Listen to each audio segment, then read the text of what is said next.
Assalamualaikum warahmatullahi wabarakatuh.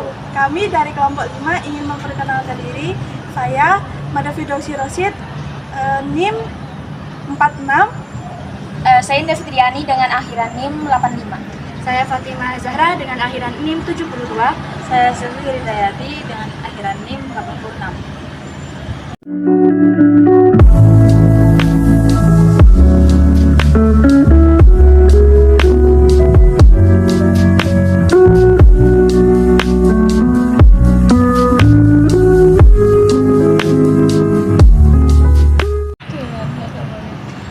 Nah, di sini saya akan membedah buku yang berjudul Biarkan Aku Memulai. Ini karyanya Nurul F. Huda.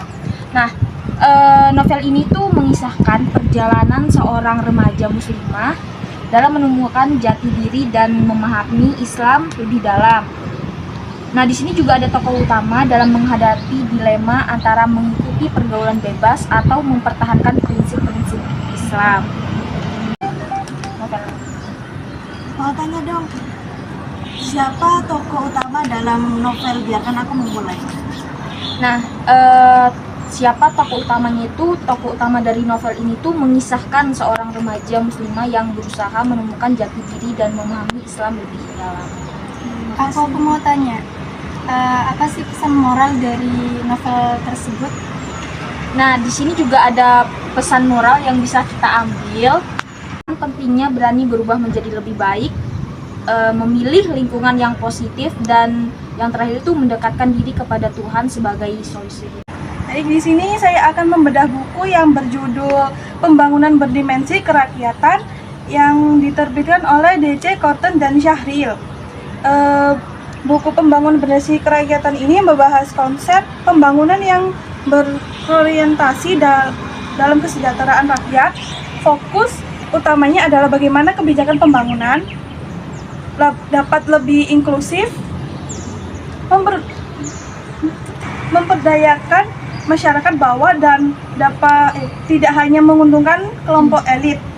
Buku ini mengkritisi model pembangunan yang terlalu bertumpu pada pertumbuhan ekonomi tanpa memperhatikan distribusi kesejahteraan.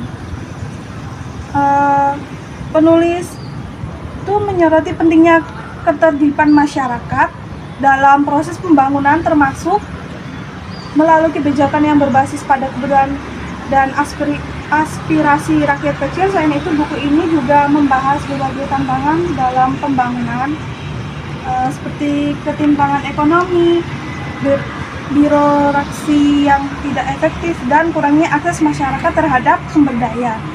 Mungkin ada yang ingin ditanyakan tentang Dari novel yang dibedah tadi, kira-kira apa sih dampak sosial dan ekonomi pembangunannya? Baik.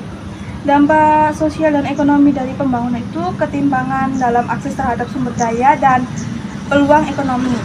Pembangunan yang tidak inklusif bisa memicu konflik sosial. Terima kasih. Baik, di sini saya akan membedah buku yang berjudul tentang Seni untuk Bersikap Bodo Amat, karya Mark Manson. Buku ini berfokus pada konsep penerimaan diri, pentingnya memilih nilai hidup yang benar, dan bagaimana menerima ketidakpastian serta kegagalan dengan lebih tenang. Buku ini mengajarkan bahwa kebahagiaan bukan berarti hidup tanpa masalah, tetapi hidup dengan masalah yang layak diperjuangkan dengan menerima kenyataan hidup dan memilih apa yang layak diperhatikan. Kita bisa menjalani hidup dengan lebih tenang dan autentik. Baik, di sini saya akan menjawab pertanyaannya dari Erma. Yang pertama, orang yang merasa stres karena tekanan hidup dan ekspektasi sosial. Yang kedua, mereka yang ingin belajar menerima kegagalan dan ketidakpastian dan lebih tenang. Yang terakhir, pembaca yang menyukai gaya bahasa yang santai, jujur, dan apa adanya. Baik, terima kasih.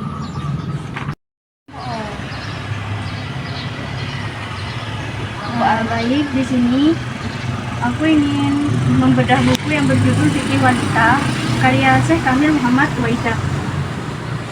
Buku Fikih Wanita ini adalah panduan komprehensif yang membahas hukum-hukum Islam yang berkaitan dengan perempuan.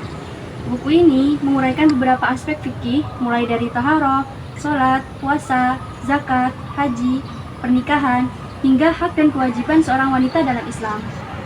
Penulis menjelaskan hukum-hukum Islam dengan dalil dari Al-Quran dan hadis, serta pendapat para ulama.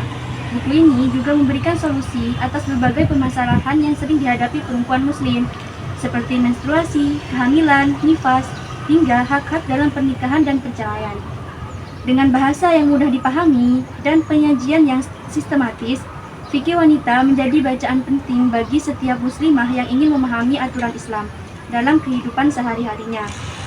Buku ini direkomendasikan bagi muslimah yang ingin memperdalam pemahaman agama mereka secara praktis dan berdasarkan dalil yang kuat.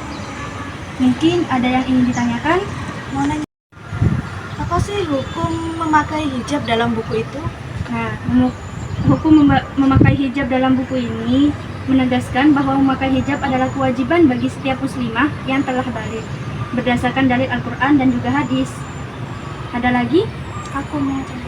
Ya, silakan. Mengapa buku itu penting sebagai kita para muslimah? Ya, buku ini penting karena buku ini memberi pemahaman yang jelas tentang hukum Islam yang berkaitan dengan kehidupan perempuan, sehingga membantu muslimah menjalani kehidupan sesuai dengan syariat. Cukup? Cukup. Sama.